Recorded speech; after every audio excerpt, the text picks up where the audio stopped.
৩৫,০০০ শিক্ষকলৈ সুখবৰ সৰ্বশিক্ষাত কৰ্মৰত ৩৫,০০০ শিক্ষকে পাব নতুন চাকৰি সৰ্বশিক্ষাত কৰ্মৰত ৩৫,০০০ শিক্ষকৰ পদ নিয়মীয়া কৰিব পৰা নাযায় সেয়েহে অতি শীঘ্ৰে বিশেষ নিযুক্তিৰ জৰিয়তে ৩৫,০০০ নতুন চাকৰি প্ৰদান কৰিব ৰাজ্য চৰকাৰে নলবাৰীত ৰাজ্যিক কেবিনেটে গ্ৰহণ কৰা সিদ্ধান্তক আদৰণি সৰ্বশিক্ষাত কৰ্মৰত শিক্ষকসকলৰ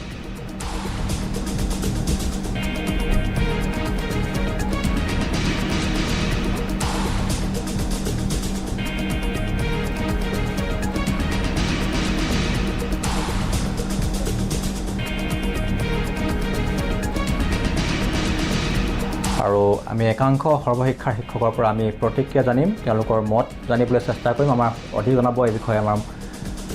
আমাৰ জ্যেষ্ঠ সাংবাদিক হেমন্ত শইকীয়াই নলবাৰীত অনুষ্ঠিত হোৱা কেবিনেট বৈঠকত অসম চৰকাৰে এক সিদ্ধান্ত গ্ৰহণ কৰিছে যে সৰ্বশিক্ষা অভিযানত কৰ্মৰত হৈ থকা ৩৫,০০০ শিক্ষকৰ তেওঁলোকে পদসমূহ এক বিশেষ নিযুক্তি প্ৰক্ৰিয়াৰে তেওঁলোকক স্থায়ী কৰাৰ প্ৰক্ৰিয়া আৰম্ভ কৰিব আৰু এই সম্পৰ্কত শিক্ষকসকলৰ প্ৰতিক্ৰিয়া জানিব বিচাৰিছোঁ মই বিশ্বনাথৰ এজন শিক্ষকক জানিব বিচাৰিছোঁ যে চৰকাৰে যি পদক্ষেপ গ্ৰহণ কৰিছে যে আপোনালোকক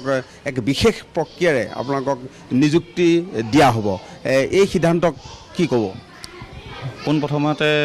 মুখ্যমন্ত্ৰী মহোদয়লৈ ধন্যবাদ জ্ঞাপন কৰিছোঁ যোৱা বছৰ ১৫ আগষ্টৰ তাৰিখে জাতীয় পতাকাৰ তলতে তেখেতে আমাক আশ্বাস দিছিলে যে SSCত কৰ্মৰত শিক্ষকসকলক তেওঁ ৰেগুলাৰাইজেশ্যন কৰিব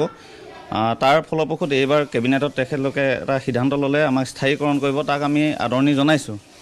এই ক্ষেত্ৰত আমাৰ এটাই অনুৰোধ আমি যোৱা 12 বছৰে ইয়াত কৰ্মৰত হৈ আছোঁ SSCত আৰু এই শিক্ষকতা বৃত্তিত আমি জড়িত হৈ আছোঁ এই আমাৰ 12 বছৰ সময়খিনি যাতে আমাৰ লোকচান নহয় তাৰ বাবে তেওঁলৈ অনুৰোধ জনাইছোঁ যাতে আমাৰ এই সময়খিনি সুৰক্ষিত কৰে লগতে যিটো আমাৰ বেতন সুৰক্ষা যিটো আৰ্থিক দিশত আমাক যাতে সুৰক্ষিত কৰিব পাৰে তাৰ ব্যৱস্থা গ্ৰহণ কৰিবৰ কাৰণে আমি শিক্ষক তৰফৰ পৰা আমাৰ শিক্ষক হিচাপে আমি তেখেতলৈ এটা বিনম্ৰতাৰে অনুৰোধ জনাইছোঁ যে আপোনালোকৰ শিক্ষকসকলৰ মাজতো আচলতে এই বিষয়টো সম্পৰ্কে যথেষ্ট আলোচনা হৈছে যে তেওঁলোকে কি ক'ব খোজে প্ৰধানতঃ আমাৰ আৰ্থিক দিশটো সুৰক্ষিত হ'ব লাগে দ্বিতীয়তে সময়খিনি 12 বছৰ সময়টো যাতে আমাৰ অথলে গুচি নাযায় সেই বিষয়টোৱে গুৰুত্ব পালে আমি এই পদক্ষেপক অতি আন্তৰিকতাৰে আদৰণি জনাম এয়া এজন সৰ্বশিক্ষাৰ এজন শিক্ষকে তেওঁ